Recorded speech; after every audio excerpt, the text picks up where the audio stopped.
first item of business is general questions. Question 1, James Dornan.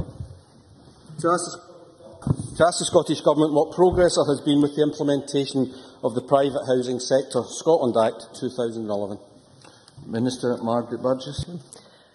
Thank you. A range of important provisions in the Act have already commenced, including increased fines for offences under HMO licensing and landlord registration.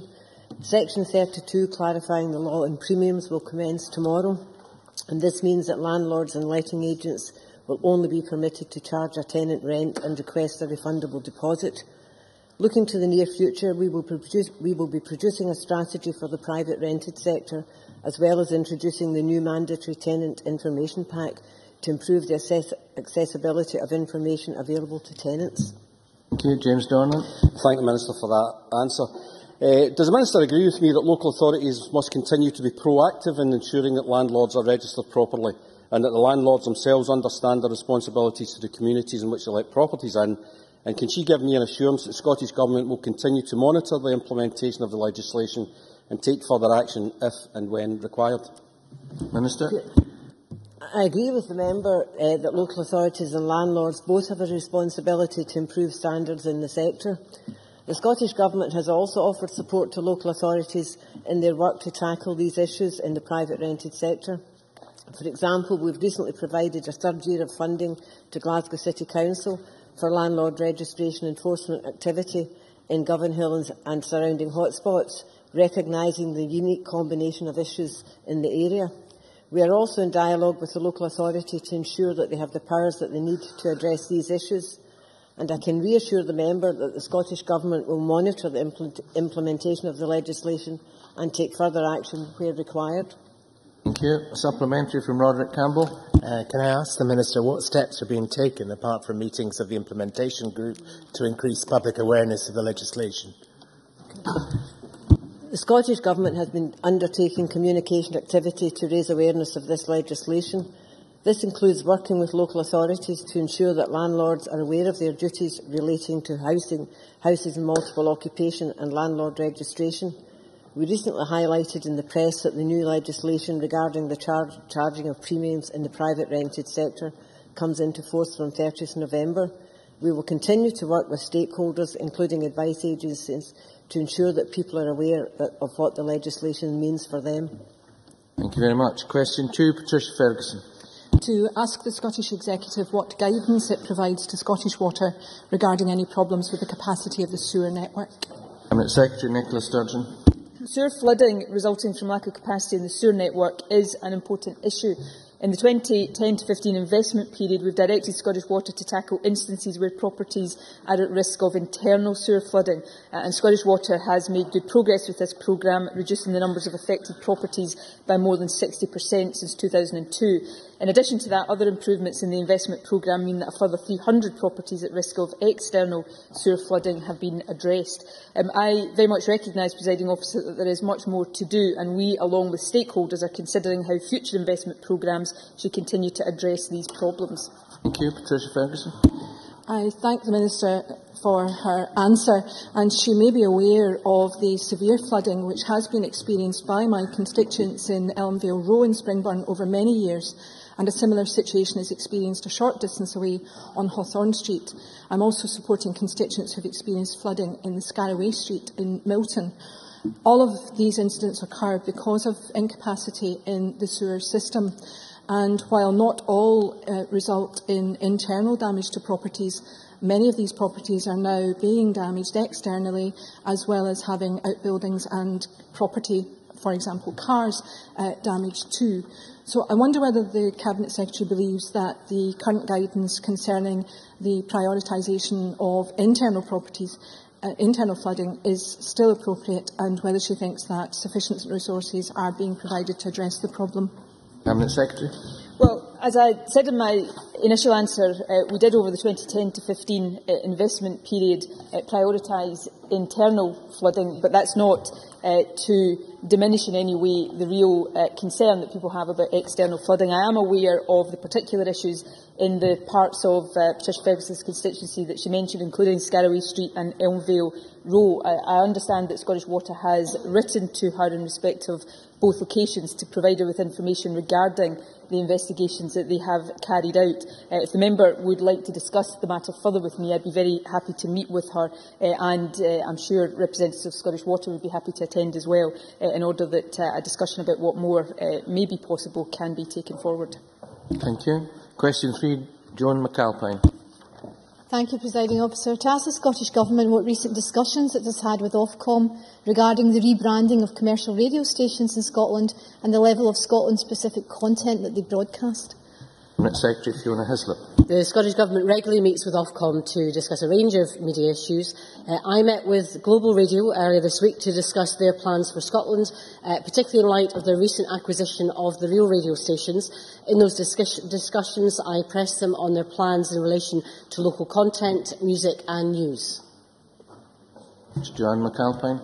I thank the Cabinet Secretary for that answer, and that indeed is my concern. It's the ownership of Real Radio by Global, which, as Cabinet Secretary will be aware, already owns what started life as Beat 106 in Scotland, which was a distinctive Scottish radio station, and now only broadcasts a Scottish drive time show and a breakfast show. Does she agree with me that Maria Miller was wrong not to refer the global bid for Real Radio to the Competition Commission, and that Ofcom should be doing more to ensure that Scotland has its own distinctive commercial radio?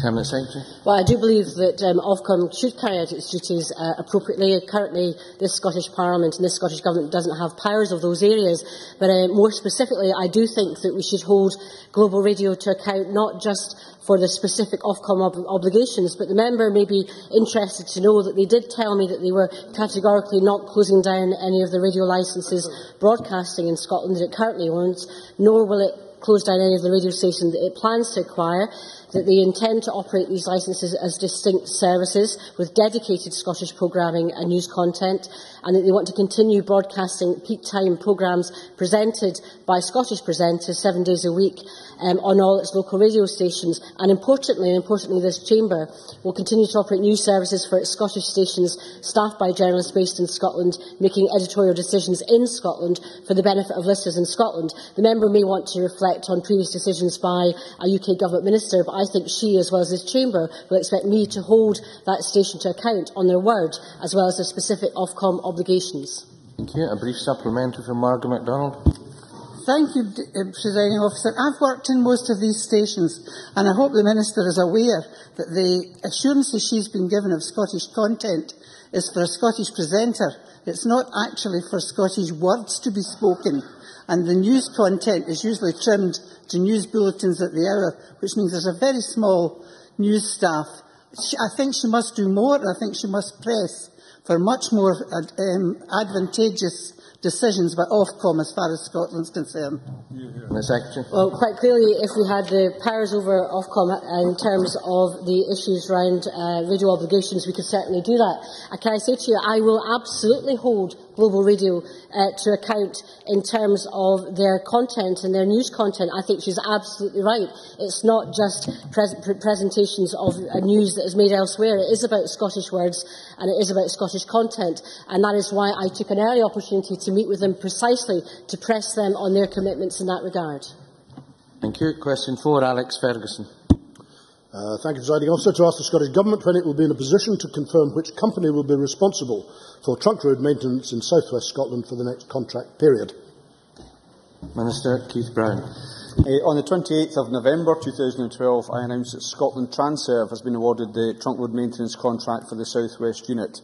The commencement of service is the 1st of April 2013. Alex Fergusson. I'm grateful to the Minister for that reply. He will be as aware as I am that, of course, that is under legal challenge, and I can't obviously ask any further questions about that.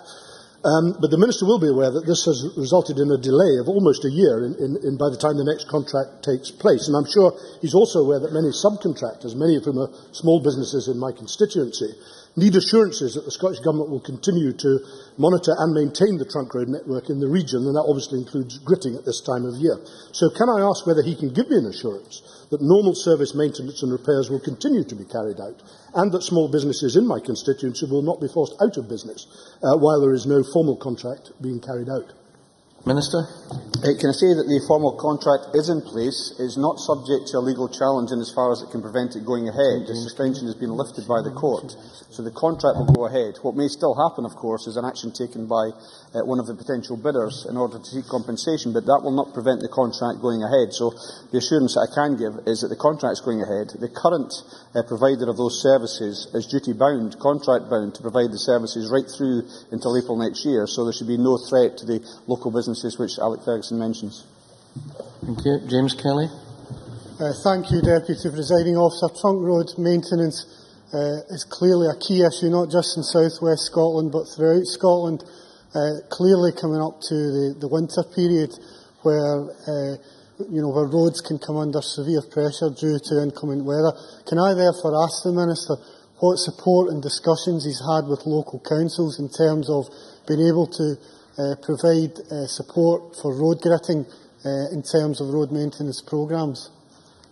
Minister. A great deal of support and a great deal of joint working has gone on over the last couple of years to make sure that we have, first of all, the salt stocks that we require. So the Government holds strategic salt reserves in case any council or other body gets into difficulties in terms of the stock they hold. I can say that we currently hold, along with councils, more salt in stock than we used during the entire winter 2 years ago, which is obviously a very severe winter. But beyond that, there are regular discussions with local authorities and others, and also through various bodies like or processes like the Road Maintenance Review. There's a lot of joint working going on with councils, and of course those discussions themselves have led to commitments to have future increased joint working as well. So I'm confident that the work that's gone on just now will mean that each of the different organisations which look after different parts of the road network, local authorities for local roads and trunk road operators for the trunk roads, is well placed to cope with what we expect to happen over the winter time. Thank you. Question 5 has not been lodged. We regret no explanation has been provided. Question 6, Anne McTaggart. It appears that Anne McTaggart is not in the chamber. Question 7, Alison McInnes. The question has not been lodged. An explanation has, however, been provided. Question 8, Jean Urquhart. Thank you. To ask the Scottish Government what progress has been made in the development of crofting townships. Minister Paul Wheelhouse. The Scottish Government is committed to the development of crofting townships through increasing the number of crofters within a township and supporting townships' plans for growth. Highlands and Isles Enterprise have helped townships across the region in planning their growth development. Implementation of those plans is currently being delivered by various townships. The Crofting Commission has encouraged the development of new crofts through better regulation. Thank you. Jean Urquhart. I thank the Minister for his reply. Does he agree with me that the Crofting Commission and the Highlands and Islands Enterprise need to have a close working relationship to further the interests of the crofting community, particularly in the light of the recent Crofting Act and some notices for eviction that are happening now?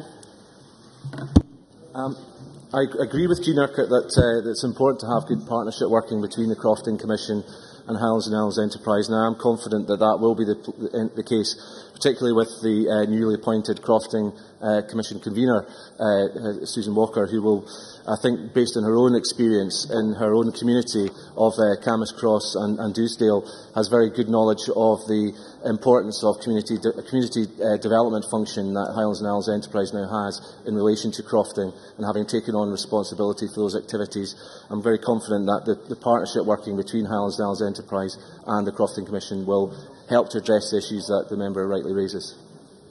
Thank you. Rob Gibson. Thank you, Presiding Officer. I remind members that all parties supported the matters under discussion in the 2010 Crofting Bill. Will the Minister ensure that communications between the Crofting Commission and Crofting Townships are straightforward for both development proposals and an exchange of views on neglect and absenteeism to support a sustainable future for croftlands and crofters?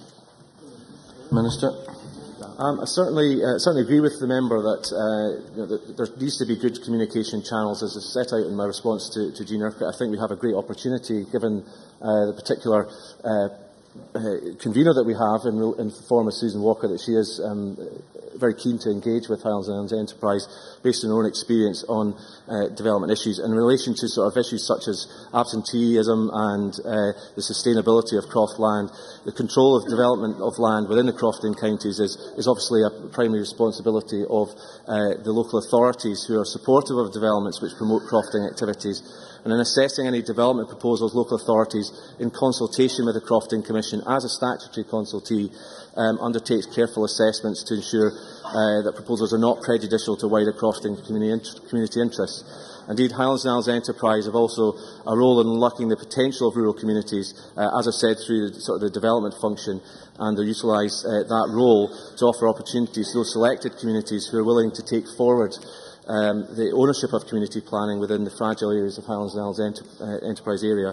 And where crofters have specific concerns about crofting neglect and absenteeism, contact can be made, obviously, directly to the Crofting Commission, and encourage them to do so.